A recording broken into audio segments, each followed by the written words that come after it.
Hey, hello everybody. It's the 9th of December 2022. I'm going to try something fun today. You can see it's my first time using English ever in this channel. The reason, well, there's no reason. I just want to have some fun. And then I just watched a breathtaking penalty shootout between Netherlands and Argentina. So Argentina went through, and the earlier game, another quarterfinal, Brazil was crushed out by Croatia, which is a big shocker, and we're gonna talk about that later. Yeah, I'm getting a bit excited to just watching like the two full games with extra time and penalties, and if you can see my face, it's like red hot. It's just like gammon shank just out of the oven. So okay, enough with the nonsense, and we're gonna talk about the Argentina game first. So this game could be one of the classic World Cup games.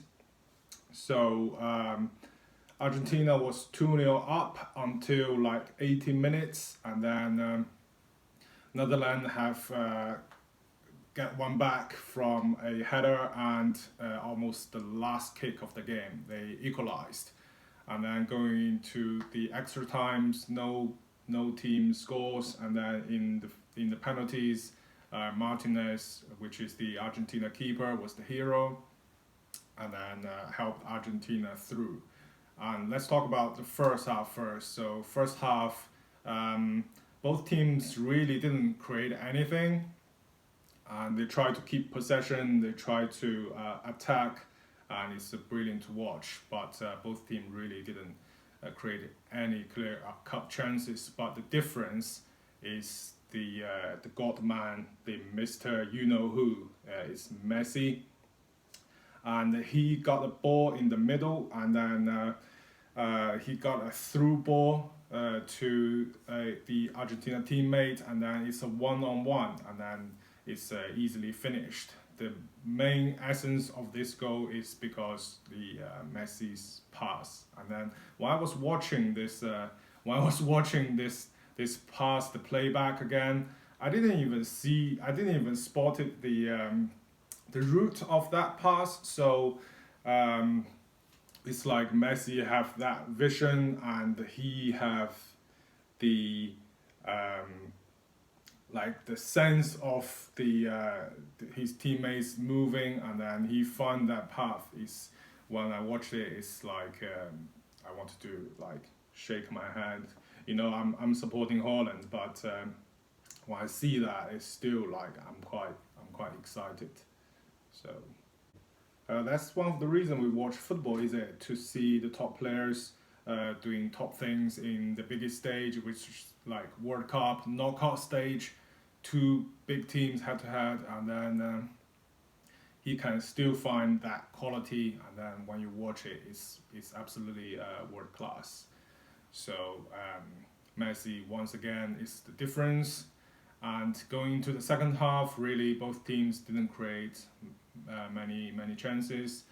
And one of the reasons is one of the reasons is both teams defended really well, and then Messi was kept away from Netherlands box. So he really couldn't find the space near the final third.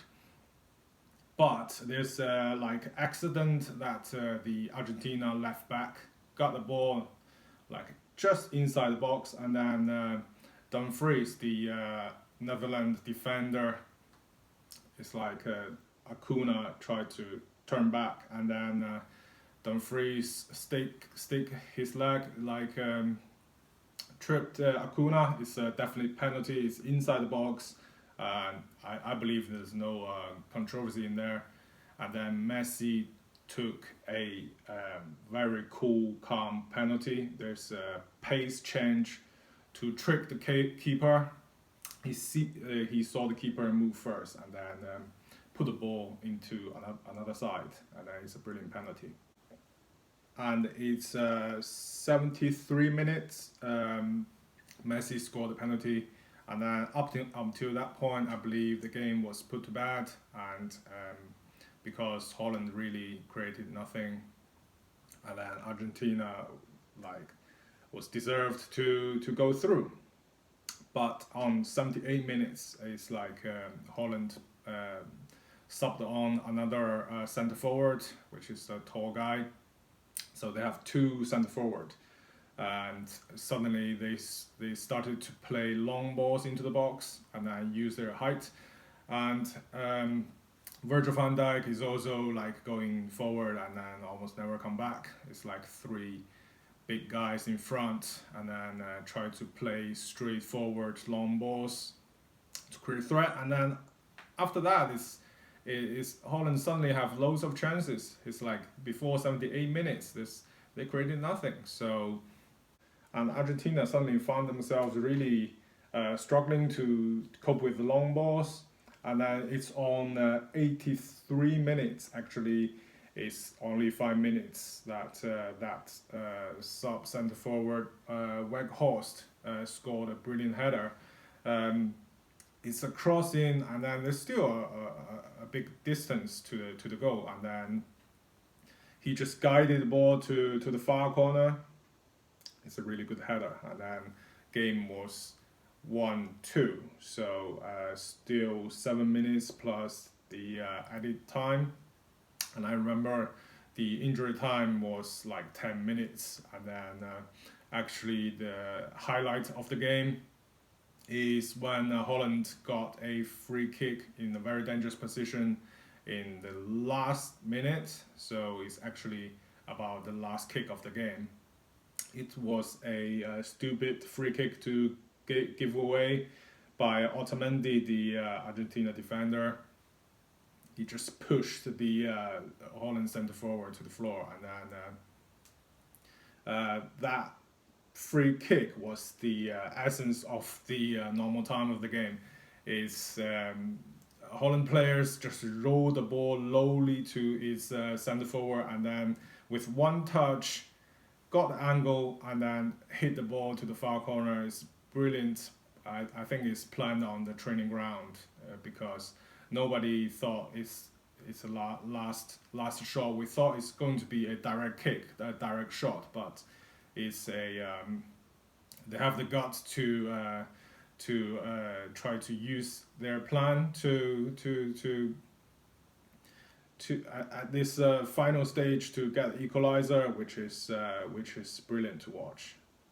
And then after the whistle blowed after the 90 minutes, Argentina created a chaos with the Holland players, and then I thought they couldn't accept what has just happened, and then they have lost their head, and I believed at that moment I believed Holland is going to go on and then win the game.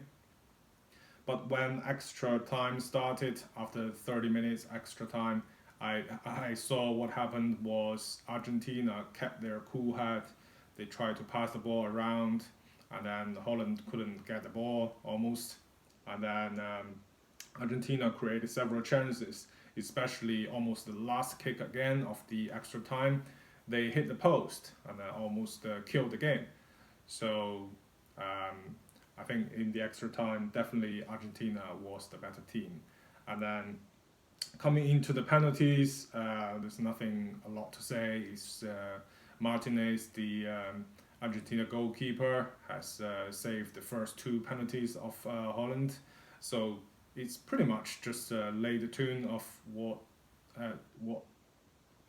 was going to happen later. And then Messi again, very cool penalty, tried to trick the keeper, tried to see where the keeper like move first, and then roll the ball slowly to the other side, and Argentina win the penalties.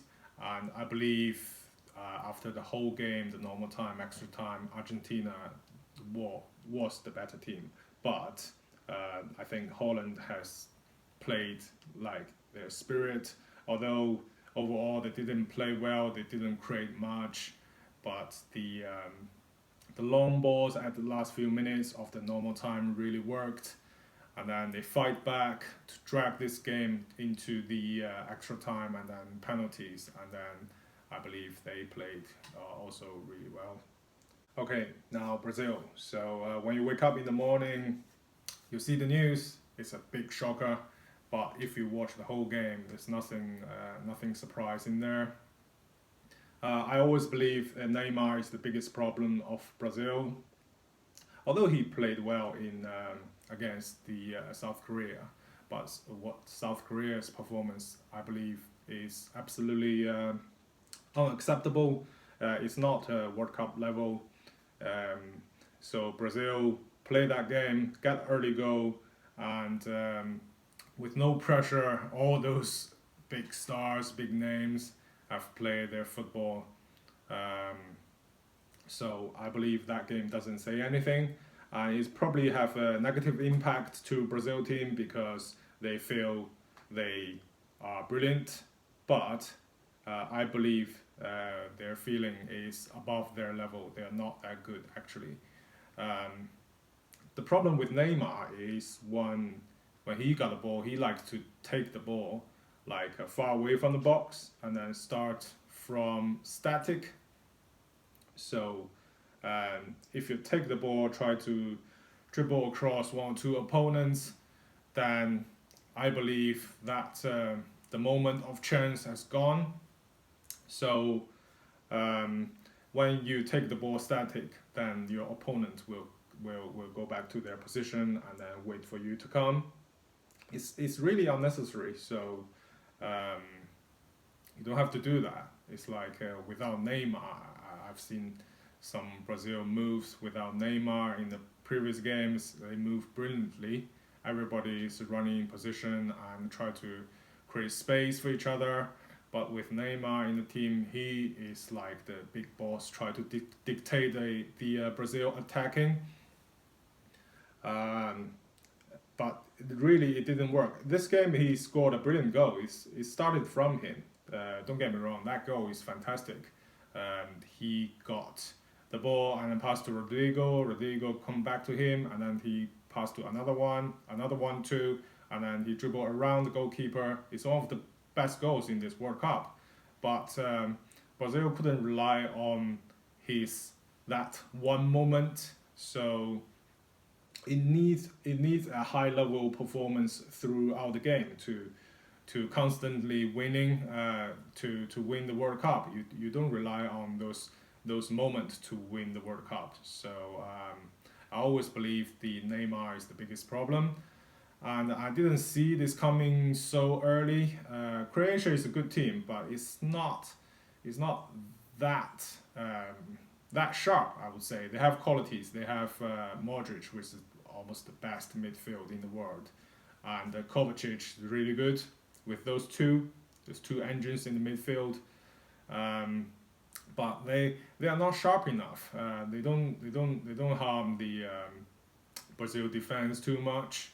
I think Brazil, look at their names, look at their attacking squad, is top class. But with Neymar in the team, I believe it reduces everybody's level. So coming back to the game, Brazil started the game really slowly and carefully. It feels to me they got a plan or something. They wanted to start the game slowly and maybe accelerate later to move up the tempo later. But actually through the whole first half, it's really boring to watch. There's no brilliant moves between those juniors, and actually Croatia has moved the ball better than Brazil, although they're not sharp enough to create chances. So the first half really is nothing between the two teams, and then second half really Brazil did bring up the tempo a bit, but it's not the football we expected. We expect those big names, those geniuses to create, they have sparks, and then they have created brilliant chances. Yes, they did create chances, but not big chances. Is the half chances. Normally the angle is a bit tight. Yes, the keeper did well to keep all those out. but if I remember correctly, Croatia didn't have any shot on target for 90 minutes. So Brazil really should kill the game in 90 minutes. And then the game was dragged into extra time. And Brazil allowed the Croatia to cut back twice. And then with the player shot, with nobody pressuring the player who got the shot. The first time I remember is the Brozovic skied the ball, and then the second time it happens again. Although there's a deflection into the corner, there's a bit luck in there. But if you allow these things happening again, it will happen. You got punished.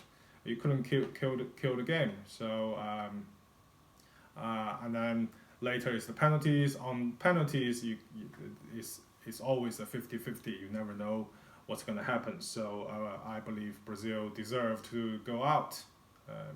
Generally, this game, Brazil didn't play well. They